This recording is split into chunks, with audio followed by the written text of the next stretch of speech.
السلام علیکم ورحمۃ اللہ وبرکاتہ۔ کیا حال ہے سب کا؟ الحمدللہ۔ نحمدہ ونصلی علی رسولہ الکریم، اما بعد فاعوذ باللہ من الشیطان الرجیم، بسم اللہ الرحمن الرحیم۔ رب اشرح لی صدری ویسر لی امری واحلل عقدۃ من لسانی یفقہوا قولی۔ اللہم انک واسع الفضل والرحمہ، عظیم الجود والاحسان، عظیم المغفرۃ والحلم۔ الہی انت الکریم الذی فتحت لعبادک ابواب التوبۃ وابواب الرحمۃ وابواب العفو وابواب الخیر وابواب الرزق وابواب الدعاء وابواب العمل الصالح۔ اللہم ادخلنا ابواب الخیر کلها ومنعنا من ابواب الشر كلها یا رؤوف یا رحیم۔ اے اللہ، تو بہت زیادہ وسیع فضل اور رحمت کا مالک ہے، تیری سخاوت اور احسان بہت عظیم ہے، تیری بخشش اور بردباری عظیم ہے۔ اے میرے معبود، تو ہی وہ صاحب کرم ہے جس نے اپنے بندوں کے لیے توبہ کے دروازے، رحمت کے دروازے، عفو و درگزر کے دروازے، بھلائی اور نیکی کے دروازے، رزق کے دروازے، دعاؤں کے دروازے اور نیک عمل کے دروازے کھول رکھے ہیں۔ اے اللہ، ہمیں خیر کے تمام دروازوں میں داخل فرما اور ہمیں شر کے ہر دروازے سے روک لے۔ اے مہربان، اے رحم کرنے والے، اے ہمارے رب۔ نحن نقص عليك أحسن القصص بما أوحينا إليك هذا القرآن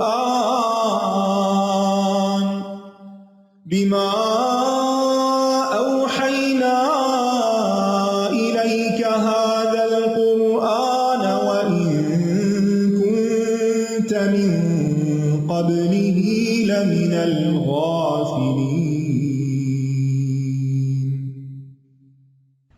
کل ہم نے اسراف کے بارے میں پڑھا کہ مالی معاملات میں اسراف ہوتا ہے، کھانے پینے کے معاملات میں اور گفتگو میں۔ دیکھا جائے تو اسراف ایک رویے کا نام ہے، ایک عادت بن جاتی ہے۔ اس کا تعلق وسائل کے میسر ہونے یا محدود ہونے سے نہیں، یعنی اس کا مطلب یہ ہے کہ جنہیں اسراف کی عادت ہوتی ہے ان کو اگر تھوڑی دیر کے لیے بھی کوئی وسائل ملتے ہیں، کہیں سے بھی کوئی ملتے ہیں، تو وہ اسراف کرتے ہیں، وہ انہیں ضائع کرتے ہیں۔ لیکن جن کے رویے محتاط ہیں، جن کے اندر اللہ کا تقوی ہے، اللہ نے انہیں اسراف سے بچنے کی توفیق بھی دی ہے۔ ان کے پاس چاہے جتنے مرضی وسائل ہوں، وہ سمندر کے کنارے بھی کھڑے ہوں، دریا کے کنارے بھی کھڑے ہوں، تو پانی ضائع نہیں کریں گے۔ ان کے پاس ڈھیروں مال ہو، وہ فضول خرچی نہیں کریں گے، کیونکہ انہیں معلوم ہے ان المبذرین کانوا اخوان الشیاطین، کہ فضول خرچ لوگ شیطان کے بھائی ہوتے ہیں۔ وکان الشیطان لربہ کفورا، اور شیطان اپنے رب کا بڑا سخت ناشکرا ہے۔ تو ہمیں مال کو ضائع کر کے، وسائل کو ضائع کر کے ناقدری اور ناشکری نہیں کرنی چاہیے۔ اللہ تعالیٰ سے ہم سب کو بہت دعا مانگنے کی ضرورت ہے کہ اللہ تعالیٰ ہمیں وہ نظر دے کہ جہاں ہمیں اپنا اسراف نظر بھی آئے، کیونکہ کوئی آپ کو جتنا بھی بتائے گا، لیکن ultimately and of the day فیصلہ تو آپ کا اپنا ہے، اور فیصلہ آپ نے کرنا ہے کہ آپ کسی بھی چیز کو استعمال کیسے کر رہے ہیں، ضائع کر رہے ہیں یا نہیں۔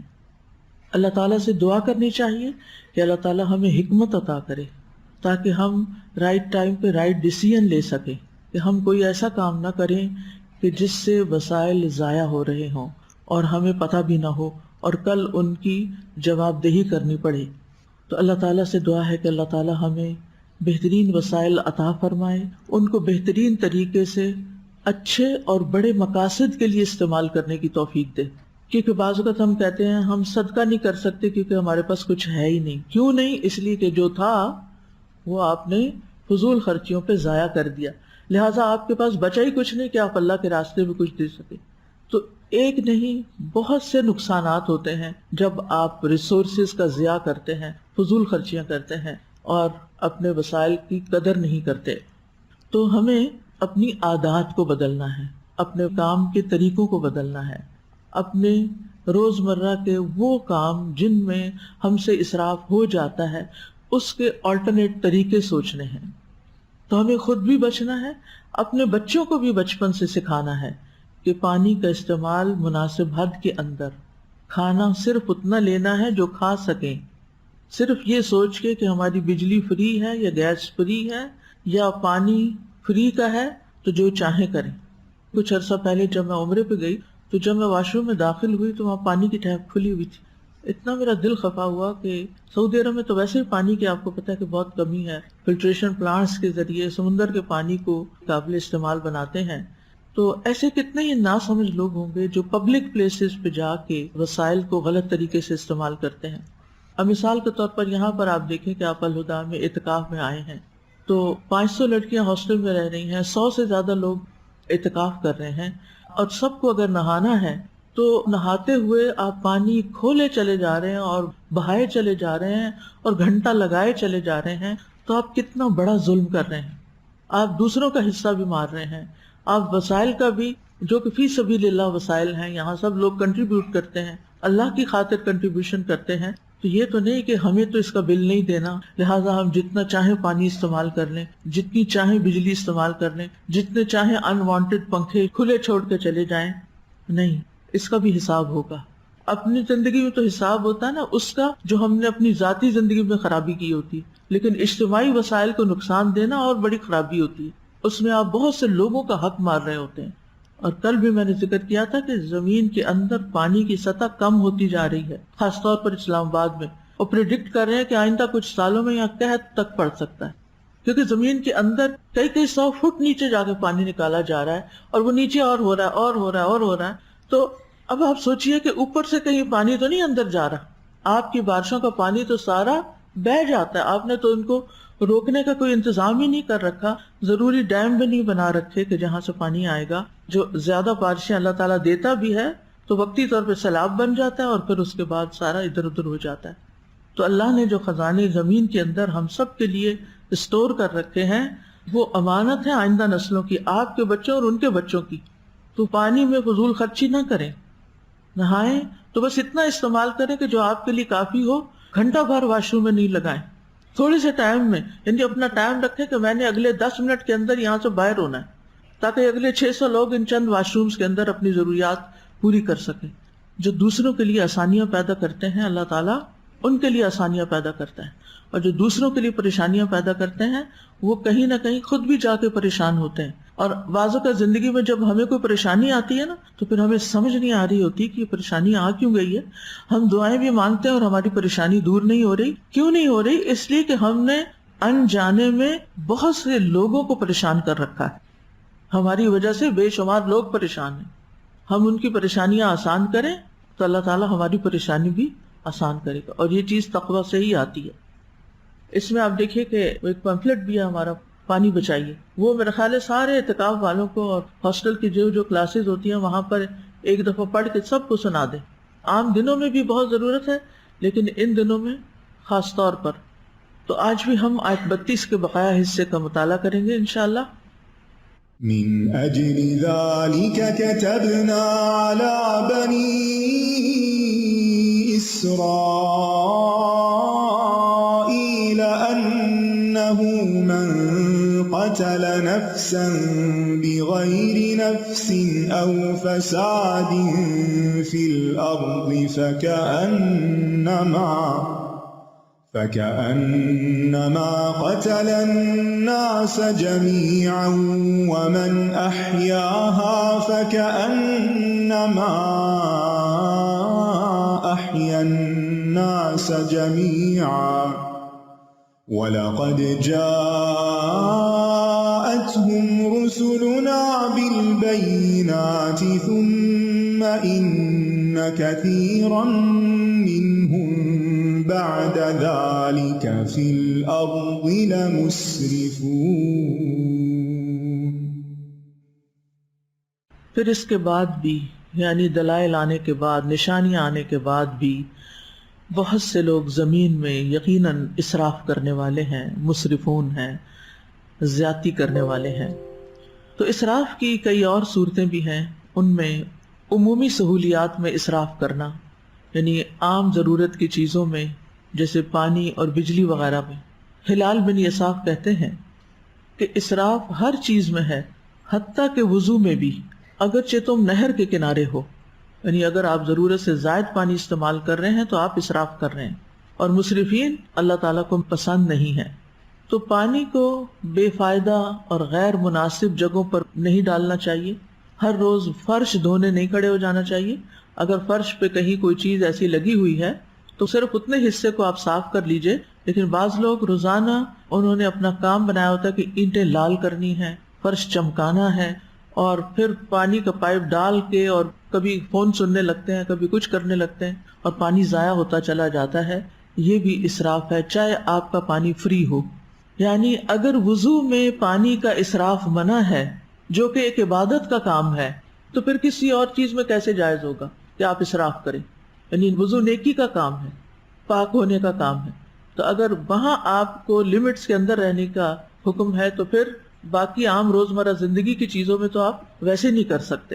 اسی طرح آپ دیکھیں کہ وسائل ہیں نہیں، صرف اتنے ہیں کہ روز گھر پہ ضرورت کی چیز پکا کے کھا سکتے ہیں، لیکن لوگوں کو دکھانے کے لیے مہنگے ترین ریسٹورانٹس میں جا کے کھانا کھانا، اور پھر قرض لے لینا یا لوٹ مار کرنا یا چوری کرنا یا دوسروں سے مانگ تانگ کے اپنی یہ خواہشات پوری کرنا، یہ بھی ظلم اور زیادتی والی بات ہے۔ پھر اسی طرح گھر کے اندر بچے ہوئے کھانے کو پرندوں کو ڈالنے کی بجائے یا انہیں ری سائیکل کرنے کی بجائے کوڑا کرکٹ کے ڈرم میں پھینک دینا، یعنی بعض اوقات بچوں کو آپ آملیٹ بنا کے دیتے، ایک ہی انڈے کی بنائی کیونکہ آدھے انڈے کی تو بن نہیں سکتی، اس نے آدھا کھایا آدھا چھوڑ دیا، اب آپ کیا ہے، کھڑے ہوئے ہیں، ٹیشو لیا اور ہر پلیٹ کو آپ بن میں پھینکے جا رہے ہیں۔ افسوس کہ یہاں ہمارے ملک میں کوئی ایسا سلسلہ نہیں کہ جس میں وہ مخصوص بن ہوتا ہے جس میں صرف فوڈ ڈالی جاتی ہے ایکسٹرا یا ویسٹیج، تاکہ اس کو کسی اور کام لایا جا سکے۔ لیکن آپ گھر میں بھی کر سکتے، یہاں تو بڑے مواقع ہیں، جن جگہوں پر مرغیاں پالی جاتی ہیں یا بکریاں پالی جاتی ہیں وہاں سبزیاں اور چھلکے اور چھوٹی چھوٹی اس طرح کی جو ویسٹیج ہے وہ دی جا سکتی ہے ان کو، اور وہ کھا لیں تو پھر اسراف میں نہیں، کیونکہ وہ استعمال ہو گیا۔ اسی طرح اگر روٹی کا ایک ٹکڑا بھی بچا ہے تو اس کو بجائے اس کے کہ چھان بورے میں ڈالیں، اس کے چھوٹے چھوٹے پیس کر کے آپ چڑیوں کو ڈالنا شروع کر دیں، تو پرندے کھائیں گے اور آپ کو ثواب ملے گا۔ کیونکہ بعض اوقات ہم چھان بورا جمع کرتے ہیں اور اس کے اندر اتنی اللی لگ جاتی ہے، اتنی خرابی ہو جاتی ہے کہ وہ سارے کا سارا اٹھا کے پھر کباڑ میں پھینکنا پڑتا ہے، کیونکہ ہم صحیح طریقے سے چیزوں کو پریزرو نہیں کرتے۔ اسی طرح گھریلو استعمال کی جدید ٹیکنالوجی کی چیزوں میں اسراف کرنا، اس میں آپ دیکھیے کہ جو کام ہاتھ سے بھی ہو سکتے ہیں یا معمولی ایفرٹ سے ہو سکتے ہیں ان کے لیے لازماً مشینوں سے کام لینا، اور صرف سہولت کے لیے زیادہ بجلی استعمال کرنا، ہر چیز مائکرو ویو میں ڈال دینا۔ بعض لوگ تو کھانا کھاتے ہوئے آدھے میں اٹھ کے پھر مائکرو ویو کرتے ہیں اور دوبارہ اس کو گرم کر کے کھاتے ہیں۔ تو اس طرح کی عیاشی سے پرہیز کرنا چاہیے، اللہ یہ کہ آپ کا کھانا بہت ٹھنڈا ہے یا آپ کو کوئی تکلیف ہے۔ پھر اسی طرح اپنے وقت کا ضیاع اور حد سے زیادہ، ضرورت سے زیادہ ٹائم اپنے گیجٹس میں لگا دینا، واٹس ایپ پہ، فیس بک پہ، اور ایک کے بعد ایک چیز دیکھتے چلے جانا۔ ٹھیک ہے، اس میں سے کچھ چیزیں آپ کے کام کی اور ضرورت کی ہو سکتی ہیں، لیکن اس کا بھی ایک ٹائم مقرر کریں اور ٹائم کو لمٹ کریں، یعنی ایک وقت ہو کہ اس کے آگے پھر آپ نہ جائیں۔ اگر آپ نے نماز کا وقت ان کاموں میں لگا دیا تو پھر آپ نے کیا کیا، اپنے نماز کے وقت کو ضائع کر دیا۔ بعض لوگوں کو تو یہ چیزیں اللہ کی یاد ہی بھلا دیتی ہیں، نماز تک بھلا دیتی ہیں، اپنی دیگر ذمہ داریوں کو پورا کرنا بھلا دیتی ہیں۔ مثلا آپ نے کھانا پکانا تھا اور آپ کمپیوٹر پہ اتنی دیر بیٹھے رہے کہ کھانا پکانے کا وقت بہت تھوڑا رہ گیا۔ اب آپ نے کیا کیا، کچا پکا پکا کے گھر والوں کے آگے رکھ دیا، کسی نے کھایا اور کسی نے نہ کھایا۔ اب کسی کو نہیں پتا کہ جو سامنے نظر آ رہا ہے اس وقت فساد، اس کے پیچھے کس کا قصور ہے، لیکن اللہ کو تو پتا ہے نا کہ ہم دوسروں کے حق میں کیسے کیسے کوتاہی کرتے ہیں اور اپنے فرائض کو کس طرح گنواتے ہیں، ضائع کرتے ہیں۔ اسی طرح آپ دیکھیں کہ بناؤ سنگھار کے معاملے میں، لباس کے انتخاب کے معاملے میں، میک اپ کے معاملے میں، اور خاص طور پر شادی بیاہ یا پارٹی میں بعضوں کا صرف ہزاروں کا میک اپ ہی کروا لیا جاتا ہے۔ بعض لوگوں کو تو اس کی گنجائش ہوتی ہے اور بعض کو ہوتی نہیں، لیکن جن کے پاس گنجائش ہے ان کو دیکھ کے دوسرے لوگ بھی چاہے قرض لے کے یہ کام کرے وہ بھی ان کے برابر آنا اپنا فرض سمجھتے ہیں۔ اسی طرح گھروں کو سجانے میں حضرت عائشہ کہتی ہیں رسول اللہ صلی اللہ علیہ وسلم ایک مرتبہ جہاد میں تشریف لے گئے، میں نے ایک نقش و نگار والا کپڑا لکڑی کے دروازے پہ لٹکا دیا۔ جب آپ واپس تشریف لائے اور پردے کو دیکھا تو میں نے آپ کے چہرے میں ناپسندیدگی کے آثار پہچان لیے۔ آپ نے فرمایا اللہ ہمیں یہ حکم نہیں دیتا کہ ہم پتھروں اور مٹی کو کپڑا پہنائیں۔ اب ہمارے ہاں تو لوگوں نے بڑے بڑے کارپٹس دیواروں پہ لٹکائے ہوئے ہیں، وہ جو کسی اور استعمال کے لیے بنے وہ صرف دیواروں پہ لٹکے ہوئے ہیں۔ تو ایسی ڈیکوریشنز بھی لٹکانے سے پرہیز کریں کہ جو کسی اور کام آ سکتی ہیں، یا آپ ان ٹرینڈز کو اتنا رواج دیتے ہیں کہ پھر اصل ضرورت کی بجائے چونکہ وہ زیادہ مہنگے بکتے ہیں لوگ وہی چیزیں بنانا شروع کر دیتے ہیں اور لوگوں کی ضرورت رہ جاتی ہے، کیونکہ وسائل تو وہی ہیں نا جو وہ استعمال کریں گے، بھیڑ بکری کی اون ہے یا دیگر چیزیں، تو وہ بچھانے کے بنانے کی بجائے دیواروں والے بنائیں گے۔ زمین پہ بیٹھنا لوگوں کے لیے جو ایک ضرورت ہے اس میں مشکل ہو جائے گی، اور وہ وسائل آپ کے صرف ڈیکوریشن میں استعمال ہو رہے ہوں گے۔ پھر اسی طرح شادی کی تقریبات اور ولیمے کی تقریبات میں اسراف، بعض اوقات دلہن کو انتہائی مہنگا، باریک، سی تھرو یا براہنا، سلیو لیس یا انتہائی ٹائٹ لباس پہنا دیتے ہیں۔ کیا ہے آج شادی ہے، شادی روز تھوڑی ہوتی۔ اب آپ دیکھیں ایسی شادیوں میں پھر برکت کیا ہو رہی ہے کہ جہاں ہم نے اللہ کی حدوں کو توڑا۔ اور پھر آپ دیکھیں کہ ان تقریبات میں حد سے زیادہ خرچ کرنا اور صرف ناک رکھنے کی خاطر بے شمار لوگوں کو بلا لینا، اور پھر قرض لے کر، اور بعض اوقات تو لوگ کہتے ہیں ہمیں زکوٰۃ دے دیں تاکہ ہم شادی کر سکیں، اور پھر اس زکوٰۃ کے پیسے سے انتہائی لیوش پارٹیز کرتے ہیں، تو یہ ایک اور ظلم ہے۔ پھر اسی طرح خوشی کے موقعوں پر ہوائی فائرنگ کر دینا، اور اس میں آپ نے دیکھے کئی واقعات پڑے ہوں گے کہ شادی کے موقع پہ ہوائی فائرنگ کی اور وہ لگ گئی گولی کسی انسان کو، وہ دور کھیتوں میں کسی کسان کو کام کرتے ہوئے اس پہ جا پڑی، تو آپ نے انسانی جان بھی لی، اور ان گولیوں کا استعمال کیا کیا، آپ اس کی بجائے کوئی اور طریقہ اختیار کریں کہ جس سے آپ شادی کا اعلان کر سکیں۔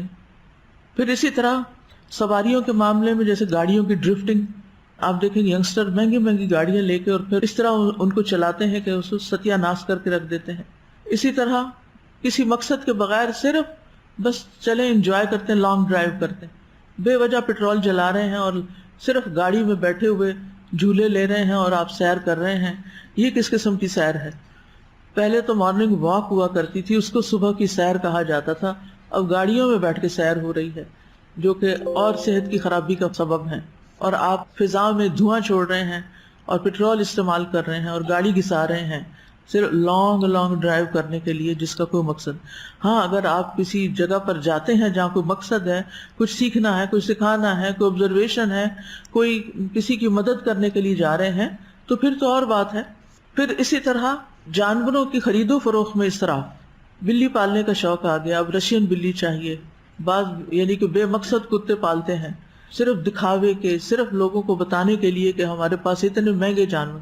بعض لوگوں نے تو گھروں میں ہی زو بنایا ہوا ہوتا ہے اور اس میں لاکھوں کے پرندے جو ہیں وہ پالے ہوئے ہوتے ہیں، اور وہ بےچارے بعض اوقات صحیح کیئر نہ ہونے کی وجہ سے ختم بھی ہو جاتے ہیں۔ اگر آپ کو زو بنانا ہے، اللہ کی قدرت کی نشانیاں بتانی ہے لوگوں کو، کسی پبلک پلیس میں بنائیں تاکہ زیادہ سے زیادہ لوگ جو ہیں وہ اس سے فائدہ اٹھائیں، اللہ کی تخلیق کے رنگ دیکھیں، اس صورت میں کوئی حرج نہیں۔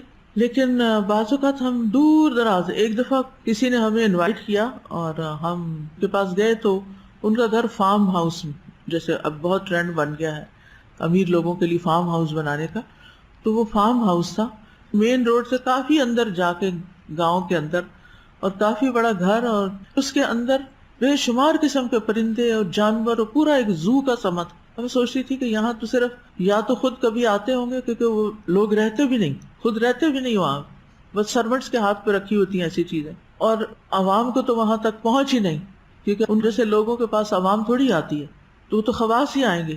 تو مجھے سمجھ نہیں آئی کہ ان پرندوں کو یہاں قید کرنے کا کیا مقصد ہے، اور اس حصے میں یہ سب کچھ رکھنے کا، سوائے اس کے کہ جن لوگوں کے ساتھ ہم نے ریلیشن شپ بلڈ کرنا ہے یا ان کو امپریس کرنا ہے، یا پھر کوئی ذاتی ایسے ہی شوق آ گیا۔ کچھ لوگوں کو کبوتر پالنے کا شوق آ جاتا ہے، اور آپ کو پتا اس میں وہ کتنے کتنے گھنٹے لگا دیتے۔ ہاں اگر آپ نے کبوتر سے کوئی کام لینا ہے یا اس کو ذبح کر کے کچھ پکانا وغیرہ ہے، کہ کچھ بیماریوں کا علاج ہوتا ہے کبوتر، تو وہ اور بات ہے، لیکن کبوتر بازی کا شوق لگا لینا تو یہ بھی اسی میں آتا ہے۔ اسی طرح رمضان کے مہینے میں مختلف اسراف کی قسمیں ہیں، جس میں کثرت سے کھانا پینا، یہاں تک کہ تراویح کی نماز میں انسان بعض اوقات برپ کرتا رہتا ہے اور آس پاس کے جو نمازی ہیں ان کو تکلیف دیتا ہے، فرشتوں کو اسمیل سے تکلیف دیتا ہے، اور بعض لوگ تو سستی چھا جاتی ہے ان کو، وہ نماز کنٹینیو ہی نہیں کر سکتے، آدھی میں ہی چھوڑ دیتے ہیں۔ اسی طرح بعض اوقات لوگ کہیں مل کے شب بیداری کرتے ہیں، اکٹھے ہوتے ہیں اور وہاں جا کے سوشلائزنگ شروع کر دیتے ہیں، کبھی چائے شروع ہو گئی، کبھی کوئی سنیکس شروع ہو گئے، کبھی کوئی گپ شپ شروع ہو گئی، کبھی کوئی سستا رہا ہے، لیٹ رہا ہے، کبھی کوئی ادھر ادھر کی کتابیں پڑھنا شروع کر دیتے ہیں۔ میری تو سمجھ میں یہ بات نہیں آتی کہ رمضان تو قرآن کا مہینہ ہے، رمضان قرآن کا مہینہ ہے، دوسری کتابیں پڑھنے کا مہینہ نہیں ہے۔ رمضان میں زیادہ سے زیادہ جس چیز کا شوق دلایا گیا ہے وہ کیا ہے؟ 3 چیزیں: من صام رمضان ایمانا و احتسابا غفر له ما تقدم من ذنبه، جس نے رمضان کے روزے رکھے ایمان اور احتساب یعنی اجر کی توقع رکھتے ہوئے، اس کے پچھلے سارے گناہ معاف کر دیے جائیں گے۔ تو یہ اہم ترین عبادت ہے، اگر اس میں آپ نے کمی کوتاہی کی تو باقی باتوں کا کوئی فائدہ نہیں، الا کہ آپ بیمار ہیں یا معذور ہیں، آپ کا سفر ہے، یہ کوئی اور وجہ ہے۔ دوسری اہم ترین عبادت رمضان کی، من قام رمضان ایمانا و احتسابا غفر له ما تقدم من ذنبه، جو رمضان کی راتوں میں ایمان اور ثواب کی نیت سے قیام کرے، اس کے اگلے پچھلے گناہ معاف ہو جائیں گے۔ ومن قام لیلۃ القدر ایمانا و احتسابا غفر له ما تقدم من ذنبه۔ یہ اہم ترین کام ہے جو رمضان کی راتوں میں کرنے چاہیے، یعنی صرف رات جگہ مقصود نہیں کہ آپ رات جاگ کے گزار رہے ہیں، آج ہم نے شب بیداری کی ہے، یہ مقصد نہیں۔ مقصد اس میں کیا ہے کہ آپ قرآن پڑھیں، کیونکہ شہر رمضان الذی انزل فیہ القرآن، قرآن پڑھیں یا پڑھائیں، قرآن کے ساتھ آپ کا مضبوط تعلق ہو رمضان میں۔ دوسری چیز دعا اور ذکر، یعنی اس کے علاوہ دعا اور ذکر، یعنی حدیث سے 3 چیزیں پتہ چلتی ہیں، قرآن مجید سے 2 چیزیں۔ 2 چیزیں کون سی؟ یعنی قرآن کی تلاوت، ایک ہے نماز میں قیام لمبا، ظاہر ہے قیام لمبا کب ہوگا؟ جب آپ کیا کریں گے؟ زیادہ قرآن پڑھیں گے، چاہے دیکھ کے پڑھیں، چاہے کسی کے پیچھے پڑھیں، چاہے زبانی پڑھیں، تو آپ کا قیام لمبا ہو جائے گا، تو آپ من قام رمضان میں آ جائیں گے۔ اور اگر سارا رمضان کسی وجہ سے نہیں بھی کر سکے تو آخری 10 راتیں جو ہیں ان میں ایکسٹرا کچھ عبادت۔ تو یہ تو ہیں حدیث سے پتہ چلتی 3 چیزیں، اور باقی قرآن مجید سے، شہر رمضان الذی انزل فیہ القرآن۔ امام مالک کے بارے میں آتا ہے کہ جب رمضان آتا وہ درس حدیث بند کر دیتے تھے اور صرف قرآن کے ساتھ مشغولیت اختیار کر لیتے۔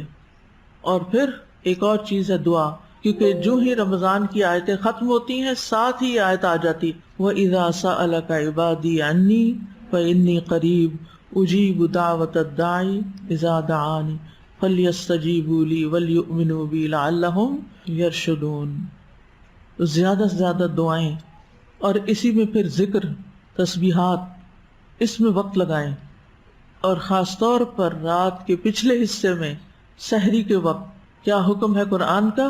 وَبِالْأَسْحَارِ هُمْ يَسْتَغْفِرُونَ۔ آخری حصے میں ٹھیک ہے آپ خاتون خانہ ہیں، آپ کو سحری بنانی پڑ رہی، آپ کا منہ تو کسی نے نہیں بند کیا ہوا نا، آپ ساتھ ساتھ استغفار پڑھتے رہیں، آپ کے ہاتھ کام میں ہو اور زبان پہ استغفار ہو۔ اس سے پہلے جب آپ قیام اللیل ختم کریں تو خاص طور پر استغفار کریں، کیونکہ استغفار سے سارے مسائل حل ہو جائیں گے، ساری دعاؤں کا قائم مقام استغفار ہو جاتا ہے۔ لیکن اس ذکر کی کثرت کریں اور توجہ سے اور رو کے بھی مانگیں کہ اللہ تعالیٰ مجھے تو معاف کر دے، کیونکہ وَمَن زُحْزِحَ عَنِ النَّارِ وَأُدْخِلَ الْجَنَّةَ فَقَدْ فَازَ۔ اس لیے ان کاموں کو آپ نے پرائرٹی دینی ہے، ان راتوں میں یہ کام کرنے ہیں، الا یہ کہ آپ کے پاس اللہ نے علم دیا ہے، کوئی سوال کرنے آ جاتا ہے، کوئی پوچھنے آ جاتا ہے، کوئی بتانے آ جاتا ہے، تو تھوڑا بہت حصہ اس کا رکھ سکتے ہیں آپ۔ لیکن irrelevant ٹاپکس پہ لیکچر دینا، irrelevant باتیں کرنا، اور irrelevant ہنسی مذاق اور سوشلائزنگ اور ادھر ادھر کی چیزیں دیکھتے رہنا، ان چیزوں سے پرہیز کریں، پوری طرح فوکسڈ رہیں۔ تو بہرحال الحمدللہ یہ آیت جو ہے یہاں مکمل ہوتی ہے۔ آیت کا خلاصہ آپ دیکھیے، اس کی طرف اگر آپ توجہ کریں کہ من قتل نفسا بغیر نفس او فساد فی الارض فکأنما قتل الناس جميعا ومن احیاها فکأنما احیا الناس جميعا، یعنی قتل کی شناخت اس درجہ بڑی ہے کہ انسانی ذہن اس کا احاطہ بھی نہیں کر سکتا، کہ ایک شخص کا قتل جو ہے وہ تمام انسانوں کا قتل ہے۔ کیا آپ تمام انسانوں کو جانتے ہیں؟ کون کہاں رہتا ہے، کون کیا کرتا ہے؟ ہم نہیں جانتے۔ یعنی آپ سوچ ہی نہیں سکتے کہ آپ نے ایک قتل کر کے کس کس پہ ظلم ڈھایا۔ جیسے ایک ٹرپل ایفیکٹ کا پتہ ہے آپ کو؟ آپ جیسے تالاب میں ایک پتھر مارتے ہیں، صرف آپ نے ایک کنکری ماری، جس جگہ وہ پانی سے جا کے ٹکرائی وہاں کیا ہوگا؟ اس پانی کو تو چوٹ لگے گی، وہاں تو ایک لہر پیدا ہوگی، لیکن وہ لہر کتنی دور تک جاتی ہے؟ بعض اوقات پورے تالاب تک وہ لہر جاتی ہے۔ یہی حال ہوتا ہے جب انسان ایک قتل کرتا ہے تو اس کے اثرات سب تک جاتے ہیں، پورا معاشرہ اس سے متاثر ہوتا ہے۔ کس کس طریقے سے ہم خود بھی نہیں جانتے، ہم تو صرف یہ جانتے ہیں کہ من قتل نفسا بغیر نفس او فساد فی الارض فکأنما قتل الناس جميعا۔ اسی طرح زمین پر فساد یعنی او فساد فی الارض، تو فساد کے لیے بھی بہت سخت نہایت شدید سزا ہے، اور اس کے برعکس ایک زندگی بچانا پوری انسانیت کا احیاء ہے، جبکہ ایک جان کا قتل پوری انسانیت کا قتل ہے۔ اب آپ دیکھیے کہ یہ مہینہ رمضان کا احتساب کا مہینہ بھی ہے، روزہ، قیام، لیلۃ القدر کا پانا، ان سب میں ایمان کے ساتھ احتساب کا لفظ بھی آتا ہے، اگرچہ اس کا معنی عام طور پر یہی کیا جاتا ہے کہ انسان اجر کی توقع رکھے، لیکن احتساب کے ڈیپ ڈاؤن میننگ میں اپنا محاسبہ کرنا بھی آتا ہے۔ تو جب انسان نیکی کے کام کرے تو ساتھ ساتھ اپنا جائزہ بھی لیتا رہے، کیا کہ اگر ایک قتل کا اتنا اثر ہے تو میری نیکی کا اثر کیوں نہیں میرے آس پاس کے ماحول پر؟ سمجھ آئی؟ کیونکہ من احیاہا فکأنما احیا الناس جميعا، ایک جان بچائی نا آپ نے، آپ کے اندر ایمان زندہ ہو گیا نا۔ یا ایھا الذین آمنوا استجیبوا للہ وللرسول اذا دعاکم لما یحییکم، اے لوگو جو ایمان لائے ہو، اللہ اور رسول کی پکار پر لبیک کرو جو تمہیں اس چیز کی دعوت دیتے ہیں جو تمہیں زندہ کرتی، زندگی بخش۔ وہ کیا چیز ہے؟ دین کی دعوت۔ دین کی بات جو ہے، اللہ کی بات جو ہے، قرآن کی بات جو ہے، یہ کیا کرتی ہے؟ زندگی بخشتی ہے۔ آپ کو یہ قرآن کی نعمت ملی، آپ ایک نئی زندگی بن گئے، ایک نئے انسان بن گئے، آپ کے اندر ٹوٹ پھوٹ ہوئی، آپ کے اندر تبدیلی آئی، اور اگر نہیں آئی تو گویا آپ کے اندر گیا ہی نہیں قرآن۔ اگر آپ کے رکھ رکھاؤ، ڈیلنگز، معاملات، عبادات سب وہی ہے جو پہلے تھا، آپ کے لباس، آپ کے بولنے کا انداز، آپ نئے انسان بنے ہی نہیں، تو گویا آپ کو نئی زندگی نہیں ملی۔ اور جب تک آپ کو نئی زندگی نہیں ملتی تو آپ کے آس پاس بھی اس کے اثرات نہیں جاتے۔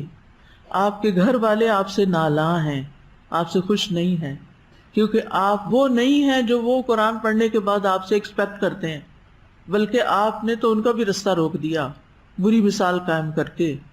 تو اس لیے خود احتسابی اپنا جائزہ لیتے رہیں، اس رمضان میں میرے اندر کیا تبدیلی آئی ہے، میری عادتوں میں کتنا فرق پڑا، اور اگر کوئی نہیں اور تو صرف اسراف ہی کو لے لیجئے جو زندگی کے ہر معاملے میں ہے، تو اس اسراف کو میں نے کتنا کنٹرول کیا، پہلے اور اب میں کیا فرق آیا ہے مجھ میں۔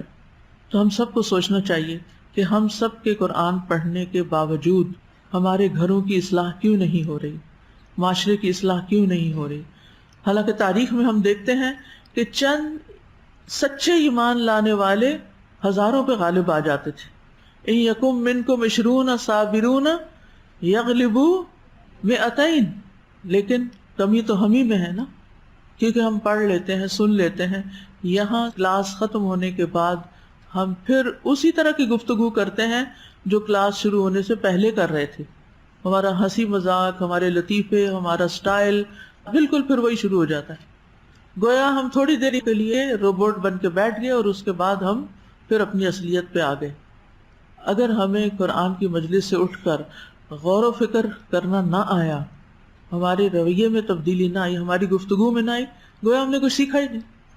کیونکہ انما المؤمنون الذین اذا ذکر اللہ وجلت قلوبہم واذا تلیت علیہم آیاتہ زادتہم ایمانا وعلی ربہم یتوکلون۔ اگر قرآن پڑھ کے بھی توکل نہیں آیا تو سوچیے ہم کہاں کھڑے ہیں، کیا کر رہے ہیں۔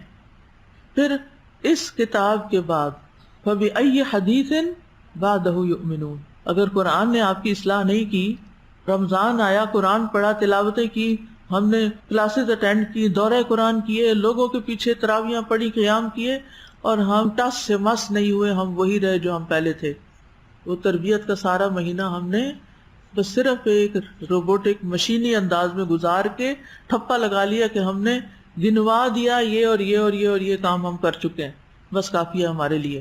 اب شادیوں کا موسم ہے، اب ہمیں پہننا تو وہی ہے نا جو لوگ پہنتے ہیں، بولنا بھی وہی ہے جو لوگ بولتے ہیں. ہماری اپنی کوئی سوچ بیداری نہ ہوئی.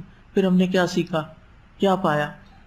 اور جب اخلاقی برائیوں کو چھوڑنے کی بات آتی ہے، یعنی ٹھیک ہے ہم الحمدللہ قتل و غارت نہیں کرتے یا کچھ، لیکن اخلاقی برائیوں کے ذریعے غیبت، چغلی، تانا زنی، ان چیزوں کے ذریعے جو لوگوں کا روحانی یا ان کے جذبات کا قتل عام کر دیتے ہیں، اس کی طرف ہم کبھی سوچتے ہی نہیں.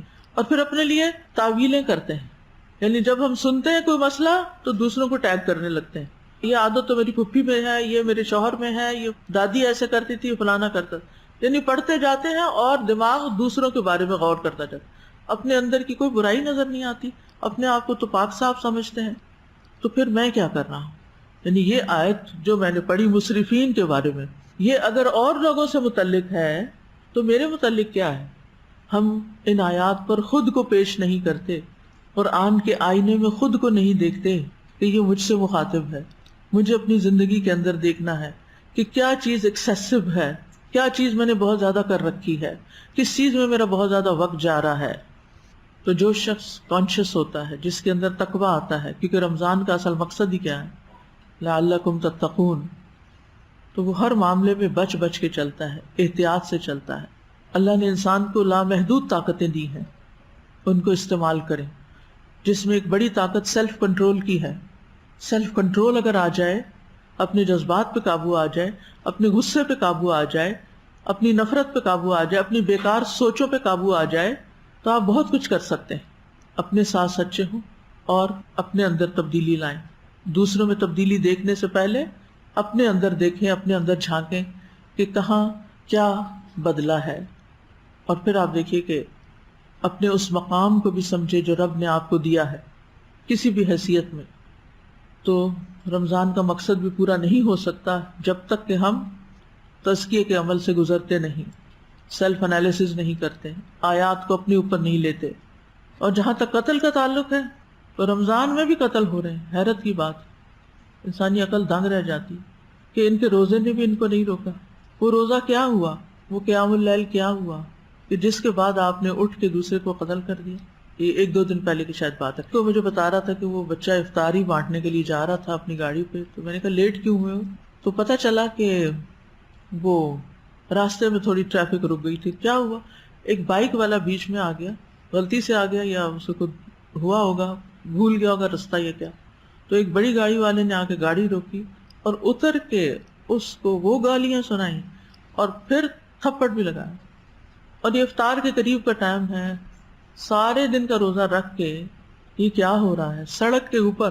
آپ دوسروں کے لیے کیا مثال پیش کر رہے ہیں؟ وہاں بچے بھی ہیں، بڑے بھی ہیں، آپ اوروں کو کیا سکھا رہے ہیں؟ اور یہ ایک واقعہ نہیں، ایسے بہت سی چیزیں ہوتی ہیں، گھروں کے اندر ہوتی ہیں کہ سارے دن کے تھکے ہوئے ہیں یا بھوکے ہیں روزہ رکھ کے، عین افطار کے وقت بچوں کو ڈانٹ ڈپٹ شروع ہو جاتی، شوہر کے ساتھ لڑائی شروع ہو جاتی. ہم نے کیا دین سیکھا پھر اگر ہم نے اپنے گھروں کو جہنم میں بنا کے رکھنا ہے؟ یہ کہتی ہیں کہ ان کے گاؤں میں رمضان راشن تقسیم ہو رہا تھا جس میں تو میں ہوئی، لڑائی شروع ہوئی، پھر پسٹل نکل آئے اور 2 خواتین کو مار ڈالا گیا. اسی طرح ایک دن کچھ بچوں کو بھیجا کہ کچھ چیزیں تقسیم کر کے آئے، وہ کہتے شکر ہے جان بچ گئی ہے. لوگ گاڑیوں کے اندر تک یعنی کہ منہ اور ہاتھ ڈال کے آپ سے چھینا جھپٹی کرتے ہیں اگر آپ غریبوں کو کچھ تقسیم بھی کرنے جاتے ہیں. جو اس مقام میں نئے ہوتے ہیں، اناڑی ہوتے ہیں، جن کو طریقہ نہیں آتا کہ ان لوگوں سے ڈیل کیسے کرنا ہے. تو یہ سب کیا ہو رہا ہے؟ یہ کیوں ہو رہا ہے؟ یہ مسلمان معاشرے میں ہو رہا ہے. ہمیں اس کی کوئی تکلیف نہیں، ہمیں اس کا کوئی درد نہیں، ہمیں اس کی اصلاح کی کوئی فکر نہیں. اور اگر ہم اتنے سارے لوگ قرآن پڑھ کے اس معاشرے کی فکر نہیں کرتے تو پھر تو اپنا آپ بھی گیا، یعنی پھر ہم بھی نہیں استقامت اختیار کر سکتے. جی ہاں، ہم بہانے ڈھونڈ لیتے ہیں نا. جب کوشش بھی کی جائے تو کہتے ہمارے کرنے سے کیا ہوگا، سارا معاشرہ ہی ایسا ہے. ایک کو زندگی بخشی، گویا آپ نے سارے انسانوں کی جان بچائی. تو بہرحال اپنے ذہن میں وسعت لائیے، اور جب ان جرائم کو آپ کھلم کھلا ہوتے دیکھیں تو صرف خبریں پڑھ کے رکھ نہ دیں، اخبار یا ٹی وی بند نہ کر دیں، اور شیئر نہ کر کے اور بحث کر کے اور فیس بک پہ کامنٹس لکھ کے یا اپنے ریٹنگ بڑھانے کے لیے ایسی خبریں پوسٹ کر کے صرف فارغ نہ ہو جائیں، بلکہ سنجیدگی کے ساتھ سوچیں، اور باہر سے نہیں اپنی ذات سے سوچیں، یہاں اپنے اندر سے سوچیں میرے میں ابھی کیا کیا کمی ہے، مجھے کس کس چیز میں اصلاح کی ضرورت ہے. اور جب ہم اپنی اصلاح کرنا شروع کریں گے تو انشاءاللہ ساتھ ساتھ دوسروں کی اصلاح بھی آسانی سے ہوتی جائے گی. ورنہ اسراف بھی فساد کو دعوت دیتا ہے، اور ہم اپنے لیونگ سٹینڈرڈ کو بلا سوچے سمجھے ایلیٹ کلاس کی دیکھا دیکھی بڑھاتے چلے جا رہے ہیں، قرض لے کر اور مختلف طریقوں سے. اور پھر اب مزید رستے کھل گئے ہیں. پہلے وہ ریسیپی صرف ہوتی تھی جو نانی دادی سے آتی تھی، پھر تھوڑی بہت اور لوگوں کی شامل ہوئے. اب تو دنیا کے مشرق و مغرب کے کھانے اکٹھے ہو گئے ایک ہی میز کے اوپر. یہ بھی فساد کی ایک قسم ہے، کیونکہ ہر چیز ہر ایک کے لیے نہیں بنی. اللہ نے یہ رزق تقسیم کیا، کچھ رزق مشرق والوں کے لیے، کچھ مغرب والوں کے لیے، کوئی کسی علاقے میں اگتا ہے، کوئی کسی علاقے میں اگتا ہے. تو اب یہ نہیں کہ 10-20 چیزیں گھول کے آپ ایک نئی ڈش کے نام سے لوگوں کو کھلا رہے ہیں کہ جس میں ان کے لیے صحت کی بجائے بیماری زیادہ ہے. تو یہ کسی پر احسان نہیں ہے. تو یعنی فساد کی کئی شکلیں.